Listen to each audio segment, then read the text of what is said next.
আসসালামু আলাইকুম বন্ধুরা, কেমন আছেন সবাই? ইফতারি করে রান্না করতে আসলাম। রাতের জন্য চিংড়ি মাছ ভুনা করছি।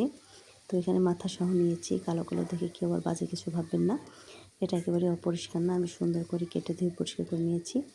তো শরীরে একদম এনার্জি নাই, কারণ খুবই ক্লান্ত লাগতেছে।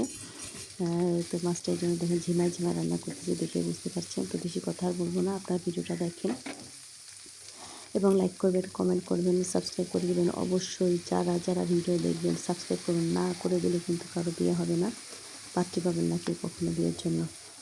তো ঠিক আছে, চ্যানেলটা সাবস্ক্রাইব করে দেবেন। আমি আর কথা বলবো না, আপনার ভিডিওটা দেখতে থাকেন।